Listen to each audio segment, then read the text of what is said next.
ദേശീയ രാഷ്ട്രീയത്തിൽ കോൺഗ്രസ് ശക്തിപ്പെടുന്നു എന്ന സൂചനകളാണ് പുറത്തുവരുന്നത്. ഇതിന്റെ പ്രതിഫലനങ്ങൾ വടക്കുകിഴക്കൻ സംസ്ഥാനങ്ങളിൽ നിന്നും പുറത്തുവന്നു തുടങ്ങി.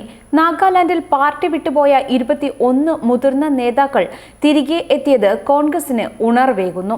മുൻ PCC പ്രസിഡന്റ് SI ജാമിർ, മുൻ സ്പീക്കർ ലോഹെ, മുൻ ഡെപ്യൂട്ടി സ്പീക്കർ ജോഷ്വ സുമി തുടങ്ങിയവരാണ് വീണ്ടും പാർട്ടി അംഗങ്ങളായത്. BJP NDPP സഖ്യ സർക്കാരിനെതിരെ ശക്തമായ പോരാട്ടം നടത്തുമെന്ന് നേതാക്കൾ പ്രതിജ്ഞയെടുത്തു. വിവാദമായ പൗരത്വ ഭേദഗതി ബില്ലിനെതിരെയുള്ള ജനകീയ പ്രക്ഷോഭം എല്ലാ വടക്കുകിഴക്കൻ സംസ്ഥാനങ്ങളിലും ശക്തമായി തുടരുന്നുണ്ട്. ഇത് BJP വിരുദ്ധ വികാരമായി മാറുമെന്നാണ് ലഭിക്കുന്ന സൂചന. ഇതോടെയാണ് കോൺഗ്രസിലേക്ക് തിരിച്ചു പോകാൻ നേതാക്കൾ തീരുമാനിച്ചതും. അസമിലും മിസോറാമിലും മേഘാലയയിലുമാണ് പ്രതിഷേധം ഏറ്റവും തീവ്രം. നാഗാലാൻഡ് നിയമസഭാ തെരഞ്ഞെടുപ്പിൽ BJPയെയും സഖ്യകക്ഷികളെയും ചെറുക്കുന്നതിന് മത്സരിക്കാത്തയിടങ്ങളിൽ മതേതര കക്ഷികളെ പിന്തുണയ്ക്കുമെന്ന് കോൺഗ്രസ് നേരത്തെ വ്യക്തമാക്കിയിരുന്നു. അസമിൽ സഖ്യകക്ഷിയായിരുന്ന അസം ഗണ പരിഷത്ത് നേരത്തെ തന്നെ NDA വിട്ടിരുന്നു.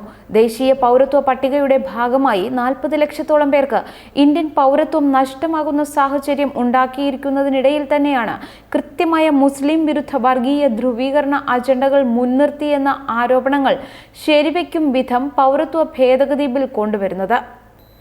അതേസമയം അസമിൽ ഹിന്ദുത്വ വർഗീയ ധ്രുവീകരണ രാഷ്ട്രീയവും മുസ്ലിം കുടിയേറ്റക്കാർക്ക് നേരെ പ്രചാരണം അഴിച്ചുവിട്ടുമുണ്ടാക്കിയ തെരഞ്ഞെടുപ്പ് നേട്ടം നിലനിർത്താനാവുമോ എന്ന ചോദ്യമാണ് പൗരത്വ ബിൽ BJPക്ക് മുന്നിൽ ഉയർത്തുന്നത്.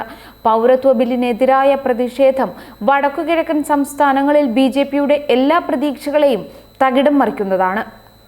മിസോറാം മുഖ്യമന്ത്രിയും മിസോ നാഷണൽ ഫ്രണ്ട് നേതാവുമായ സൊറാംതാംഗ BJPക്ക് മുന്നറിയിപ്പും നൽകിയിരുന്നു. അരുണാചൽ പ്രദേശിലും മണിപ്പൂരിലും നാഗാലാൻഡിലുമുള്ള BJP നേതൃത്വത്തിലുള്ളതോ BJP പങ്കാളിയായതോ ആയ സർക്കാരുകൾക്ക് NPP പിന്തുണ നൽകുന്നുണ്ട്.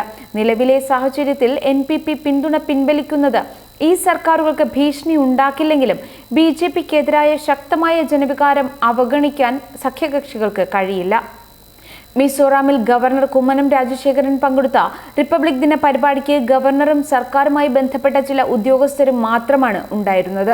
അഫ്ഗാനിസ്ഥാൻ, പാകിസ്ഥാൻ, ബംഗ്ലാദേശ് എന്നീ രാജ്യങ്ങളിൽ നിന്നുള്ള മുസ്ലിം ഇതര കുടിയേറ്റക്കാർക്ക് ഇന്ത്യൻ പൗരത്വം നൽകുന്ന ബില്ലാണ് BJPക്കെതിരെ ശക്തമായ പ്രതിഷേധത്തിന് ഇടയാക്കിയത്.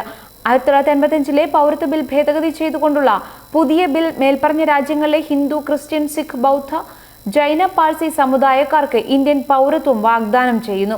ജനുവരി 8 ബിൽ ലോക്സഭ പാസാക്കിയിരുന്നു. അതേസമയം പൗരത്വ ഭേദഗതി ബിൽ നാഗാലാൻഡിന് ബാധകമല്ല എന്ന് മുഖ്യമന്ത്രിയും നാഷണലിസ്റ്റ് ഡെമോക്രാറ്റിക് പ്രോഗ്രസീവ് പാർട്ടി നേതാവുമായ നെയ്ഫ്യൂങ് റിയോ നേരത്തെ പറഞ്ഞിരുന്നു. ഭരണഘടനയുടെ 371A വകുപ്പ് നാഗാലാൻഡിനെ ഈ ബിൽ വ്യവസ്ഥകളിൽ നിന്ന് മാറ്റി നിർത്തുന്നതായി നാഗാലാൻഡ് മുഖ്യമന്ത്രി ചൂണ്ടിക്കാട്ടിയിരുന്നു. 371Aയും 1873 ബംഗാൾ ഈസ്റ്റേൺ ഫ്രണ്ടിയർ റെഗുലേഷനും പ്രകാരം നാഗാലാൻഡിന് ബിൽ ബാധകമല്ല എന്ന് മുഖ്യമന്ത്രി പറയുന്നു. അരുണാചൽ പ്രദേശ്, മണിപ്പൂർ, നാഗാലാൻഡ് സംസ്ഥാന സർക്കാരുകൾ ഷില്ലോങ്ങിൽ ചേർന്ന ജനറൽ ബോഡി കൺവെൻഷനിൽ പൗരത്വ ഭേദഗതി ബില്ലിനെതിരെ പ്രമേയം പാസാക്കിയിരുന്നു. 4 സംസ്ഥാനങ്ങളിൽ നിന്നുള്ള NPP നേതാക്കളും കൺവെൻഷനിൽ പങ്കെടുത്തിരുന്നു.